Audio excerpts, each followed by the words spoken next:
Ya Allah ya Tuhanku, berikanlah aku rezeki. Dan dalam kita doakan, ya Allah ya Tuhan aku, berikanlah aku kesihatan, tapi kita makan benda-benda yang tidak sihat.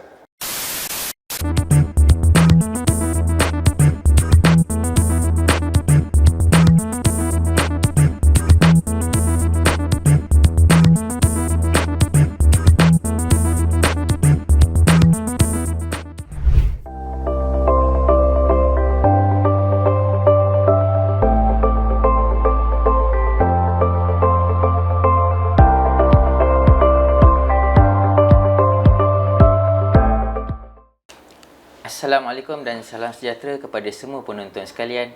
Hari ini anda bersama dengan saya sekali lagi, Muhammad Saifuddin, hos kepada rancangan Isi dan Kulit di episod yang kelima. Okey. So, jadi pada hari ini kita akan cuba membincangkan satu topik yang berkaitan dengan ad-din. Bagi meneruskan agenda kita pada hari ini, saya berasa bersyukur dan bergembira kerana sekali lagi penulis kepada buku Islam Antara Isi dan Kulit bersama dengan kita. Assalamualaikum dan salam sejahtera Dr. Jahmi. Waalaikumsalam Saradin. Ya. So, kita dah sampai ke episod yang kelima perbincangan kita. Alhamdulillah. Alhamdulillah. Cuma itulah banyak cabaran yang kita lalui dan saya akan kemukakan apakah respon-respon rakyat Marhain terhadap rancangan kita ini. Tapi sebelum tu kita mulakan dengan topik dulu lah. Okey, so hari ini saya berharap kita dapat membincangkan satu topik yang berkaitan dengan ad-din, iaitu secara spesifiknya bala terhadap masyarakat yang abaikan ad-dinullah. Boleh Dr. Jami? Boleh, insya-Allah kita cuba. Insya-Allah. Baik. Saya nak memulakan dengan memetik perenggan yang keempat di muka surat 196 yang berbunyi begini. Bagi mereka yang sebenarnya tidak percaya kepada Al-Quran walaupun menganggap diri mereka sebagai orang yang percaya, Allah meletakkan satu dinding atau tabir yang menghalang mereka daripada memahami kebenaran. Sama ada kita mahu beriman kepada Allah ataupun tidak, sama ada kita mahu menuruti ajaran Allah dan Rasulnya ataupun tidak, sunnatullah tetap akan berjalan dan tidak berubah. Okay. Persoalan saya, adakah dinding atau tabir itu satu bala kepada umat? Okay. Yang menyebabkan mereka tidak memahami apakah sunnatullah? Okay. Ataupun ada perspektif lain? Alright. Okay. Terima kasih Saudara Din. Bismillahirrahmanirrahim. Okay, pertama sekali Din, kita kena ingat bahawa perbincangan kita ni bukan perbincangan agama. Okay. Maknanya bukan dari segi usuluddin atau dari segi hukum, hakam dan sebagainya ya. Ini merupakan perbincangan saya sebagai seorang Muslim, pemikir Islam.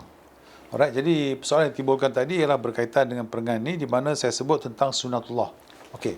Fahaman saya dari segi sunnatullah ialah satu perkara, kalau kita baca Al-Quran Din, banyak ayat-ayat yang Allah terangkan apa itu sunnatullah. Dan Allah banyak kali sebut bahawa sunnatullah aku tidak berubah. Saya ambil satu fahaman sunnatullah ialah merujuk kepada hukum alam. Maknanya hukum-hukum sains, hukum fizik dan sebagainya yang tidak akan berubah. Dari segi, sebagai contoh, kalau kita pegang ais, kita akan rasa sejuk. Kalau kita pegang api, kita akan panas. Jadi segala-gala yang berlaku di dunia ini adalah tertakluk kepada hukum-hukum fizik dan sains. Itu perkara yang tidak dapat diubah. Itu sunnatullah yang tak akan berubah. Bermakna kita tengok pada matahari yang terbit di mana dan benam di mana. Timur ke barat. Apa kedudukan bulan? Apakah yang berlaku pada ombak ketika bulan naik? Dan segala-gala ini. Jadi segala-gala hukum alam ni, natural laws of the world, itu saya anggap sebagai sunnatullah. Dan sekali saya ulang, kita faham perkara itu, maka sunnatullah tidak akan berubah. Dan begitu juga kalau saya ambil kepada sunnatullah manusia. Jadi kalau kita sebagai manusia, kalau kita makan, kita rasa kenyang. Kalau tak makan, kita rasa lapar. Dan manusia harus makan. Manusia harus minum. Kalau tak minum, lama-lama apa jadi? Kalau tak makan, apa jadi? Jadi semua ini kita kena faham. Jadi maksud saya di sini ialah, kalau saya anggap Islam, ajaran Islam tu, ajaran Al-Quran tu ialah untuk ajar kita bagaimana nak hadapi, nak adjust diri kita dengan ad-dinullah. Jadi ad-dinullah maksud saya ialah cara hidup yang ditetapkan oleh Allah. Maknanya hidup kita itu sendiri, bagaimanakah kita nak atur, uruskan hidup kita. Sebagai contoh, kalau kita seorang yang malas, kita cukuplah malas, tak nak bangun pagi, tak nak pergi kerja sebagainya, akhirnya kita mengadu, kata kita tak ada rezeki. Adakah aduan itu sesuatu yang sah? Tak kena kan? Tak kena. Sebab sunnah dia ialah, kalau kita nak ada rezeki, kita kena usaha. Jadi itu yang saya maksudkan di situ. Jadi sama ada kamu percaya ke tak percaya, sunnatullah tetap berjalan. Jadi pada saya, salah satu perkara yang kita perlu lakukan ialah melihat kepada kehidupan, melihat kepada tanda-tanda Allah. Dan sekali saya maksud kepada tanda-tanda Allah lah apa yang berlaku dalam kehidupan seharian. Jadi itu yang maksudnya pertama sekali ya. Jadi soalan daripada Din tadi ialah, adakah terdapat satu dinding bagi mereka yang tak faham sunnatullah? Pada saya iyalah. Sebagai contoh ya, walaupun doa itu penting dan kita faham hari ini doa ialah, ya Allah ya Tuhanku, berikanlah aku kesihatan. Ya Allah ya Tuhanku, berikanlah aku rezeki. Dan dalam kita doakan, ya Allah ya Tuhan aku, berikanlah aku kesihatan, tapi kita makan benda-benda yang tidak sihat. Segala-gala benda yang tak sihat kita makan. Kita balun nasi lemak sebanyak mungkin pagi-pagi. Banyak karbohidrat. Kita minumlah air-air yang manis-manisan, banyak gula. Lepas tu bila kita umur 30 dan sebagainya, kita tak bersenam dan sebagainya, kita dapat diabetes. Kita tanya orang, kenapa kita dapat diabetes? Ini dah takdir aku. Walau kita yang membawa bala diabetes pada diri kita sendiri. Memang sudah tu segala-galanya ditentukan oleh Allah. Tetapi ia juga, ketentuan Allah juga berlaku mengikut sunnatullahnya. Jadi kalau kita dah wujudkan sebab-sebab itu, takkan sebab itu tak jadi. Okey. Faham ya? Itu fahaman saya. Dan sekali saya ulang, bagi mereka yang dengar ni, jangan anggap ni sebagai satu ucapan ataupun fatwa ataupun pandangan seorang ulama, bukan. Ini pandangan seorang Muslim. Dan pada saya, fahaman saya itu banyak disokong oleh Al-Quran, di mana dengan jelas Allah mengatakan, kalau kita nak sesuatu, dia ada kaedah-kaedah yang perlu diikuti sebagai contoh. Satu lagi dia, kalau kita lihat pada surah Al-Fatihah itu sendiri. Kalau kita baca surah Al-Fatihah, pada akhir surah Al-Fatihah kita baca Alhamdulillahirabbil alamin arrahmanir rahim maliki yaumiddin iyyaka na'budu wa iyyaka nasta'in ihdinas siratal mustaqim siratal ladzina an'amta 'alaihim ghairil maghdubi 'alaihim waladdallin amin. Kalau kita baca tu pada ayat-ayat yang paling tiga terakhir tu, the three verses, ada tiga golongan yang Allah sebut di situ. Satu golongan yang Allah merestui, yang Allah suka. Yang kedua golongan yang Allah tak suka. Yang satu lagi yang Allah laknat. Jadi kita kena tahu, siapakah orang-orang ni, ataupun contoh-contoh ini yang Allah suka, yang tak suka, yang Allah laknat. Jadi kalau kita baca Al-Quran, kita dapati banyak contoh-contoh personality sebagai contoh. Personality Nabi sebagai contoh ya. Kalau kita ambil sebagai contoh, kata kita ambil Nabi Syuaib.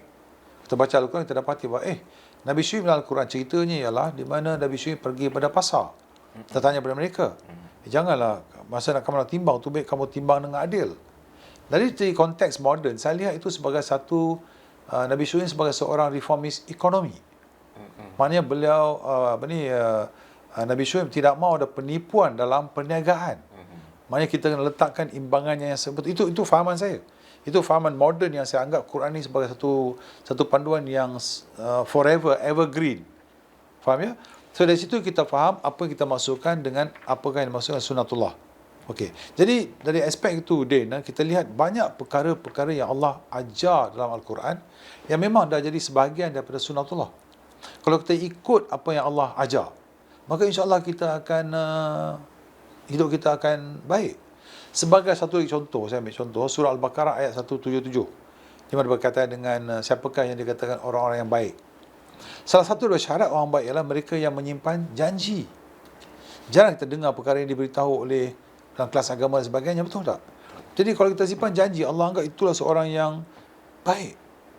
Dan dari aspek kita tengok, apa jadi kalau kita simpan janji? Dalam perniagaan, kita ada kontrak, betul? Betul. Din sebagai penawar, saya nak beli barang, Din nak supply ke saya. Terus saya baru nak jual balik. Jadi kita setujulah, okey Din, setiap bulan saya akan bayar Din RM1,000 dan Din supply pada saya mungkin 400 kilogram beberapa perkara. First bulan pertama okey, bulan kedua saya tak bayar you. Adakah dia nak menjaga dengan saya lagi? Dia tak akan menjaga dengan saya sebab dia tak akan percaya dengan saya. Pun saya pula jaga saya, kenapa pula dia tak percaya dengan saya? Walau saya yang menurunkan bala itu terhadap saya. Faham ya? Sebab kita sebut topik kita ni adalah bala, apa topik kita? Bala terhadap masyarakat Okey. yang abaikan. Jadi bala terhadap masyarakat yang mengabaikan adinullah. Okey. Alright. Sekali saya nak beritahu, saya bukan lihat dari segi khusus agama yang sempit Okey. sebab saya percaya Islam ni satu adin yang memberi panduan yang menyeluruh kepada segala aspek kehidupan kita.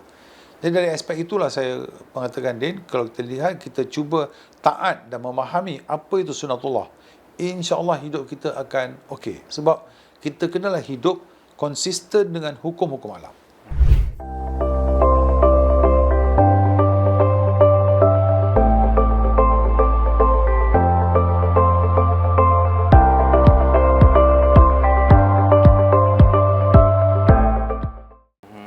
Menarik jawapan tu. Okey, saya cuba nak petik satu lagi. Okey. Begitu juga dengan orang yang terpengaruh dengan pandangan peribadinya sehingga melakukan kezaliman dengan menyangka bahawa dia melakukan kebaikan. Okey, saya rasa kalau secara logiknya kita boleh fahamlah. Orang zaman dulu, diorang, kalau kita nak kata diorang sebenarnya memang melakukan kezaliman secara mata kasar, tapi sebenarnya diorang menganggap baik. Macam mana kita nak faham dengan konteks moden ni pula? Nak faham yang melakukan kezaliman dengan menyangka bahawa dia melakukan kebaikan. Sangkaan melakukan kebaikan tu dari konteks hari ini. Okey. Itu satu persoalan yang sangat menarik, dia. Okey. Sebab manusia ni dia ada dua aspek. Satu aspek ialah niat. Yang keduanya ialah tindakan. Segala-gala yang kita buat tu, kita bermula dengan niat, lepas tu kita ada tindakan. Sebagai contoh, katalah kamu bangun pagi-pagi, kamu mandi, kamu kerja kan. Kamu bangun pagi-pagi, kamu mandi, kamu bersarapan, kamu pakai baju semua tu, niat kamu ialah untuk pergi kerja. Dah ada niat dah. Sebelum kamu sebut, kamu dah ada nawaitu kamu dah. Takkan kamu bangun pagi-pagi hari Isnin untuk apa? Untuk nak tidur balik? Tidak kan? So kamu masuklah kereta kamu. Kamu masuklah kereta kamu, kamu on kereta kamu, niat kamu apa? Tentu niat kamu ialah untuk membawa kereta kamu secara selamat ke Destinasi. correct. Itu niat kamu. Alright. Tindakan kamu pula. Kamu tidur, kamu baru buka mata, tengok jam pukul 8, niat kamu nak pergi kerja, tapi tak bangun-bangun juga. Faham tak? Jadi niat dengan amalan tak kena. Jadi bila niat dengan amalan, niat tu baik. Niat tu cukup baik. Saya nak pergi kerja, saya nak cari rezeki. Tapi amalan tak ada langsung. Faham ya? Tapi dia sangka dia sangka dia melakukan perkara yang baik sebab aku dah ada niat. Niat. Saya niat nak bantu kamu. InsyaAllah saya akan doakan kepada kamu lah. Boleh. Boleh doakan. Kalau kamu tidak ada kemampuan untuk bantu orang lain, kamu doakan Alhamdulillah. Tetapi kalau kamu ada kemampuan, sebagai contoh, orang tu perlukan bantuan kewangan sebagai contoh. Dan kamu memang ada kemampuan kewangan untuk bantu orang itu. Tapi kamu tu tak apalah, insyaAllah saya akan doakan untuk kamu. Apalah salahnya kalau kamu doakan berserta dengan bantuan kewangan? Faham ya? Sebab kamu tahu orang yang jumpa kamu tu mungkin dia ada masalah dari segi nak hantar anak dia pergi sekolah. Dah perlu bantuan kewangan RM200 dan sebagainya. Right. So kamu doa tu bagus, itu kebaikan. Jadi apa salah kalau kau iringi dengan satu perbuatan? Jadi di situ dia banyak kali dalam hidup kita ni kita menyangka perbuatan yang baik. Tapi kita tak susuri dengan benda-benda yang amal-amal yang lebih baik. Okey, ada surah ayat saya tak ingat di mana ya. Di mana orang yang solat tu pun dikecam. Tidakkah kau lihat dia solat tapi untuk menunjuk-nunjuk? Tapi dia rasa dia buat benda yang baik. Yang keduanya, tak bagi makan pada seorang miskin, anak-anak yatim. Jadi dia ada dua perkara tu. Jadi Islam ni dia komplit. Dia bukan setakat upacara semata-mata. Sebab Islam ni kita selalu sebut, saya faham, sebagai rahmatan lil alamin. Jadi saya sebagai seorang Muslim, macam manakah saya manifestasikan prinsip rahmatan lil alamin ini kepada orang lain, kepada segala-gala yang dikelilingi saya. Jadi itulah yang saya ungkapkan di situ. Okey, alright. Baik. Saya cuba nak petik satu lagi lah. Apabila manusia sedar dia sendiri tidak maksum, maka dia akan bersikap lebih bersimpati terhadap kelemahan atau kecacatan orang lain. Masalah timbul apabila seseorang itu dipengaruhi oleh ego, sama ada secara individu atau berkumpulan, bahawa mereka maksum atau hampir maksum. Okey, saya sebenarnya cuba nak faham perkataan maksum dalam naratif ni. Adakah ia bermaksud orang yang mengaku dia adalah penafsir mutlak agama? Penafsir mutlak Al-Quran. Alright. Okey, maksum yang biasa kita faham ialah orang yang tidak ada cacat celah, tidak ada dosa, dia kira perfect lah. Jadi saya guna maksum tu dalam erti kata yang luas. Saya ni suka guna perkataan-perkataan agama dalam kehidupan secara luas. Saya tak suka sempitkan perkataan pada agama yang sempit sahaja. Kan? Sebab kalau itu je, hidup ni dia banyak cabang. Jadi di situ, kalau saya anggap saya seorang yang maksum dari segi pemahaman dunia. Kalau itulah pendirian saya, perspektif saya terhadap diri saya. Kalau Din datang pada saya dan cerita tentang benda-benda yang tertentu sebagai contoh, Din kata, sebenarnya Dr. Jami, kita nak bawa kereta ni, kita kena pastikan dia air cukup, kita kena pastikan bateri dia hidup dan sebagainya. Saya kata, dia tak bagi tahu lah, saya tahu semua. Saya rasa diri saya maksum. Kan? Jadi lama-kelamaan kalau saya beranggapan saya tahu segala-gala, adakah Din akan berkongsi ilmu dengan saya? Tidak, dia kata buang masa lah. Dia rasa dia semua dia tahu. Itu satu. Yang keduanya, kalau saya rasa diri saya sudah maksum, saya tahu segala-galanya, adakah saya akan belajar? Saya tak akan belajar. Adakah saya akan menerima perkara-perkara yang baru? Saya tak akan menerima perkara-perkara yang baru. Itu satu aspek. Aspek yang kedua ialah, bila kita rasa maksum, kita menjadi orang yang tidak begitu pemaaf. Kita tidak boleh bertoleransi dengan kelemahan orang lain, kesilapan orang lain. Sebab kita rasa kita maksum. Kita macam mana dia boleh buat kesilapan macam ni, macam mana dia boleh begitu sebagainya. Jadi kita jadi orang yang tidak understanding. Jadi pada saya, perangai atau sikap yang rasakan diri itu maksum bukan saja dalam bidang agama tau. Dalam bidang bukan agama pun, dia akan menjadikan orang itu satu orang yang rosak diri dia. In fact, I would say that orang yang rasa diri itu maksum sebenarnya ada penyakit inferiority complex. Sebab sama ada kamu ni serba tahu ataupun tidak, sama ada apa yang kamu ucapkan dan ungkapkan itu benar ataupun tidak, bukan kamu yang tentukan. Pihak ketiga yang akan tentukan. Betul tak betul? Logik. Fakta yang akan tentukan.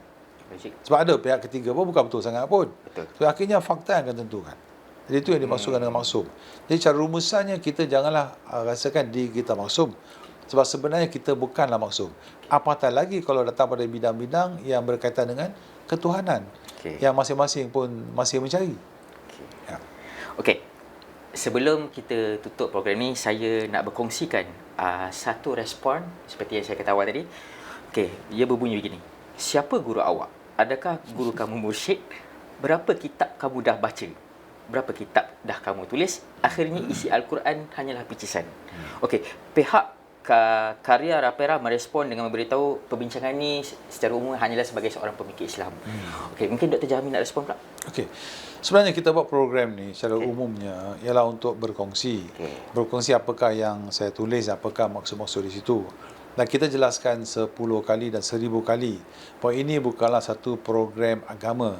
Dan saya pun bukanlah nak dakwah tentang agama di sini. Tapi menarik bila kita baca tu, selalunya katalah kita buat satu program lain, bukan program yang sentuh Al-Quran, tak sentuh tak cerita tentang Allah langsung lah. Katalah kita cerita tentang telefon, ataupun kita buat program bercerita tentang selebriti, tak ada orang akan komen. Jadi soalan saya lah, kenapakah bila ada orang Islam yang bukan agamawan cuba untuk menghampiri agama secara ikhlas, cuba untuk berbincang tentang agama, kenapa kita tak galakkan? Yang tu. Yang kita tengok soalan tu, saya faham. Soalan siapa guru awak tu soalan yang cukup famous lah. Terutama di kalangan Melayu kita ni. Betul. Kalau kita bercakap tentang agama, dia kata siapa guru awak? Orang yang tanya siapa guru awak tu, ni saya tak marah tau. Tapi kita kena kaji balik, kenapa dia tanya siapa guru awak? Kalau kita tengok balik kata 2000 tahun yang lalu, atau 3000 tahun yang lalu, bagaimana classroom dia? Bilik darjah macam tak ada. Biasanya masa itu orang belajar dengan satu guru. Satu guru tu akan mengajar. Jadi katalah Din jadi guru saya. Lepas tu orang tanya siapa dia guru kamu? Guru saya Saifuddin. Pun saya tanya orang, okey. Cuba kamu bayangkanlah konteks hari ini kita masuk universiti. Kata Din belajar engineering. Jadi Din masuk universiti belajar engineering. Tahun pertama je berapa guru yang mengajar? Pelbagai subjek. Tahun ketiga, tahun keempat, tahun kelima. Jadi konteks hari ini tanya siapa guru awak tu, satu soalan yang cukup lawak. Cukup pelawak. Sebab hari ini kita masuk universiti, banyak guru-guru kita yang mengajar sampai kita habis 4 tahun. Itu satu. Okey. Mereka yang selalu suka tanya, siapa guru awak tu? Katalah saya baca buku Ibn Taymiyah. Adakah Ibn Taymiyah jadi guru saya? Tidak. Atau saya baca Ibn Hasam. Adakah dia jadi guru saya? Tak apalah saya baca Ar-Risalah oleh Imam Syafi'i. Atau saya baca kitab-kitab ke-6 hadis Kutubus Sittah daripada Bukhari, Muslim dan sebagainya. Adakah mereka tu jadi guru saya? Dan apa yang saya cuba sampaikan di sini, daripada tanya siapa guru awak, lebih baik kita nilai apa yang saya cakap itu, adakah dia berasaskan atau konsisten dengan Al-Quran dan Sunnah. Dan mungkin juga adakah konsisten dengan pandangan-pandangan jumhur ulama. Apa salahnya? Jadi dengan itu boleh menjadi satu perbincangan yang menghala ke arah mencari kebaikan daripada mencari kesalahan orang tu. Dia siapa nak cakap tentang benda-benda macam ni? Janganlah macam tu. Yang ketiganya, saya paling sedih bila saya dengar dalam komen tu, Al-Quran itu picisan. Astaghfirullahalazim. Al-Quran itu merupakan, kita yakin dan percaya bahawa Al-Quran itu ialah wahyu Allah.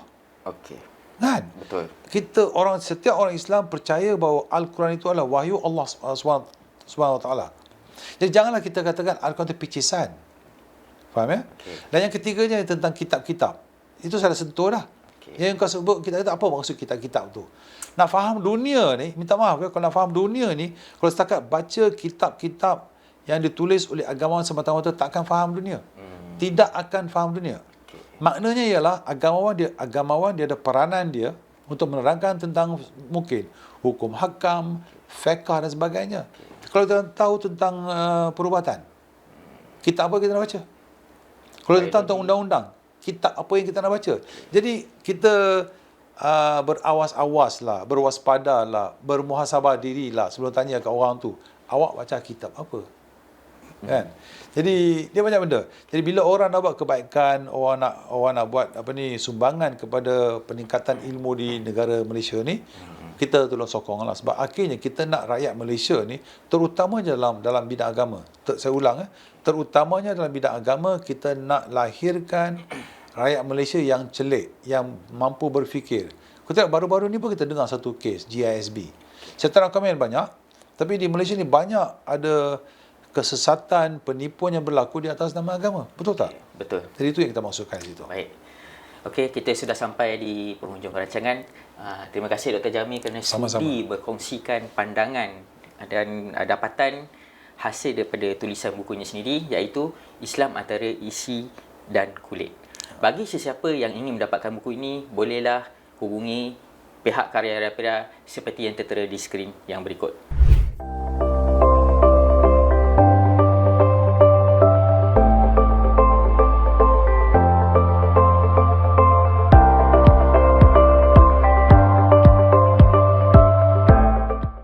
Sampai di sini saja untuk episod 5 pada kali ini. Sehingga kita bertemu lagi di episod yang akan datang. Jangan lupa like, subscribe dan share kepada semua orang. Assalamualaikum dan salam sejahtera.